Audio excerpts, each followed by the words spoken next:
आ गए मेरी मौत का तमाशा देखने।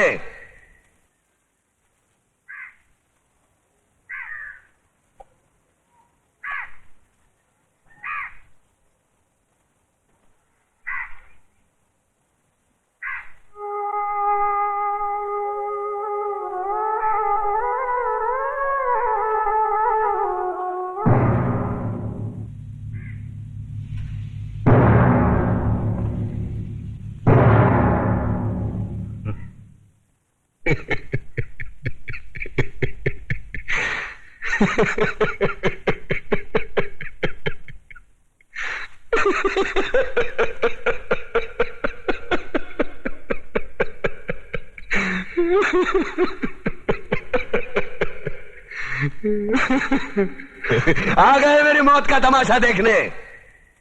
अब मुझे लटका देंगे, जुबान ऐसी बाहर आएगी, आंखें बाहर आएगी, थोड़ी देर लटकता रहूंगा, फिर ये मेरा भाई मुझे नीचे उतार देगा, फिर आप चर्चा करते घर चले जाओगे, खाना खाओगे, सो जाओगे। तुम्हारी ये नामर्दानगी, बुज़दिली एक दिन इस देश की मौत का तमाशा इसी खामोशी से देखेगी। कुछ नहीं कहना मुझे तुम्हें, कुछ नहीं। तुम्हारी जिंदगी में कोई फर्क पड़ने वाला नहीं। अंधेरे में रहने की आदत पड़ी है तुमको, गुलामी करने की आदत पड़ी है। पहले राजा महाराजाओं की गुलामी की, फिर अंग्रेजों की, अब चंद गद्दार नेताओं की और गुंडों की।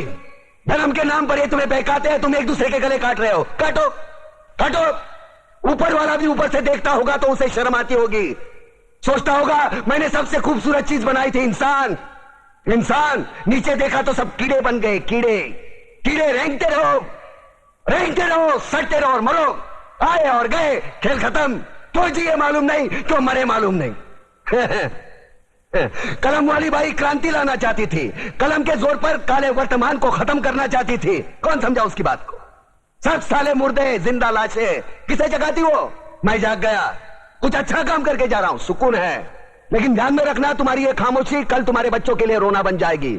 ये कानून वाले, वर्दी वाले नेता, इन्होंने अपना ईमान बेच दिया। एक दूसरे को जलाते वक्त तुम्हारा ईमान कहां गया था? भाड़ में।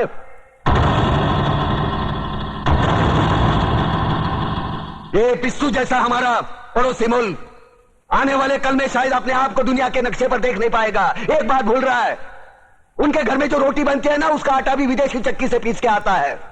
साले अपने खुद के देश में सुई नहीं बना सकते और हमारे देश को तोड़ने का सपना देखते हैं। वो ये सपना देख सकते हैं क्योंकि उन्हें मालूम है ये मुर्दों का देश है। वतन के लिए किसी को कोई हमदर्दी नहीं है। इसे तोड़ना बिल्कुल आसान है।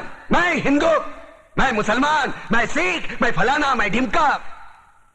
एक लाठी को तो कोई भी तोड़ सकता है, लेकिन लाठी के भारे को तोड़ना मुश्किल है। मैंने बचपन में पढ़ा था, स्कूल में, तीसरी में। मैं क्यों समझा रहा हूं तुमको? क्यों समझा रहा हूं? पागल हूं मैं? भूसा भरा पड़ा है मेरे दिमाग में। क्यों बातें कर रहा हूं इन पत्थरों से? हंसो हंसो, खुशियां मनाओ। क्रांति की राह पर एक और कुत्ते की मौत मरने जा रहा है, कल कोई और मरेगा। हमें क्या? हम इसी तरह जीते रहेंगे, है ना? जियो भाई जियो, जैसे चाहिए वैसे जियो। मैं हिजड़े की जिंदगी जीना नहीं चाहता। ए ला, चल चल ला।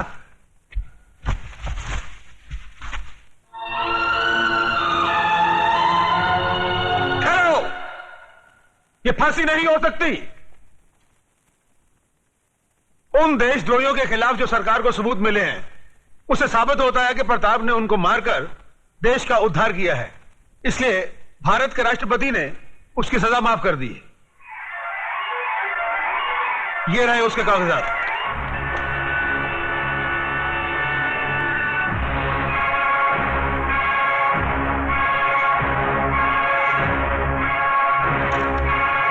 रोक दीजिए ये फांसी।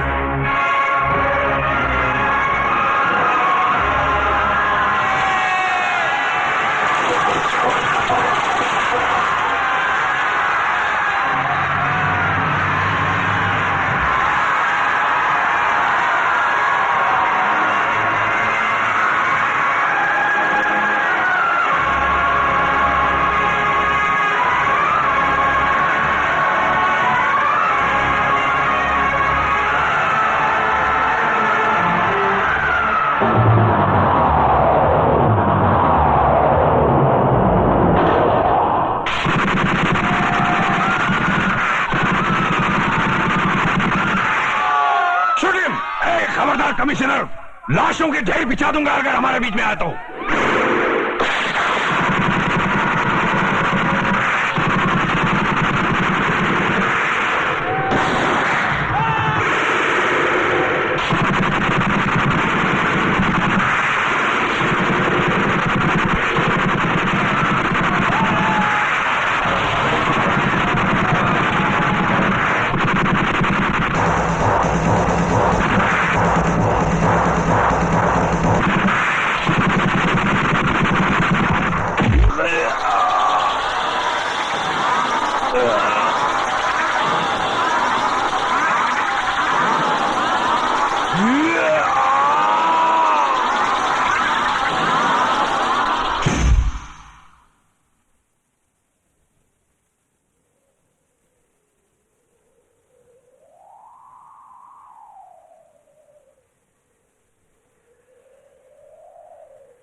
तुम्हारी फांसी का दिन मुकर्रर हो गया है।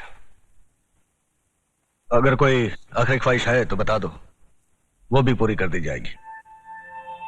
यहां ऐसे घुटन सी होती है। मैं इन चार दीवारियों में मरना नहीं चाहता। मुझे वहीं फांसी दे दो, क्रांति मैदान में, सबके सामने, जहां से इस देश में क्रांति की शुरुआत हुई थी। यहां ऐसे मरो तो जरा ज्यादा मरो, इतना सा मरने से क्या फायदा। सर, प्रताप से कोई मिलने आया है। मिलने दो।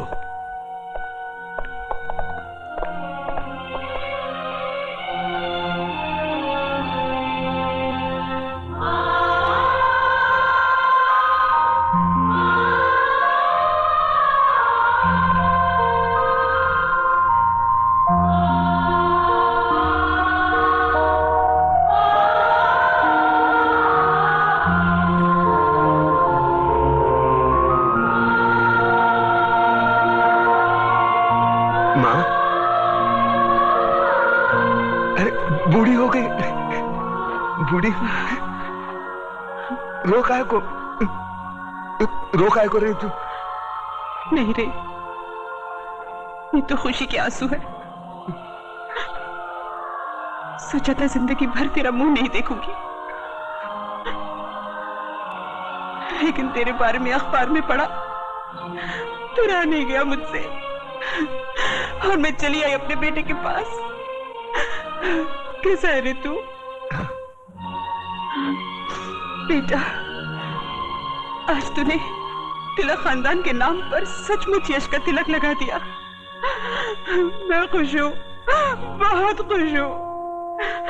अब तो भगवान से यही प्रार्थना करूंगी कि तुझे जन्मों जन्म मेरा ही बेटा बना कर। नहीं माँ, अगले जन्म में किसी मंदिर या मस्जिद की ईंट बनकर जिंदगी भर वहां रोता रहूंगा। इस जिंदगी का रोना मेरा बाकी है।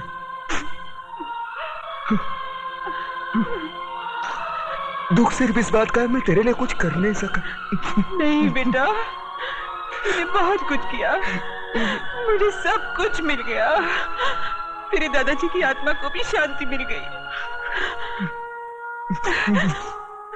बस अफसोस एक ही बात का रहेगा कि तिलक खानदान का दिया जलाने वाला कोई नहीं रहेगा, कोई नहीं रहेगा।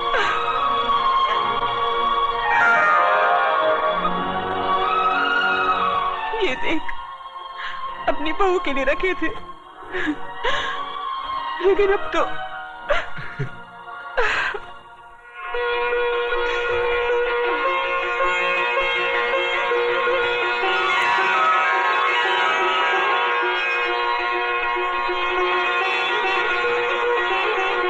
माँ, ये कलम वाली बाई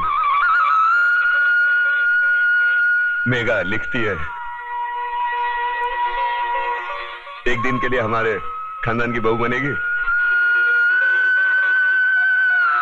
सोच ले।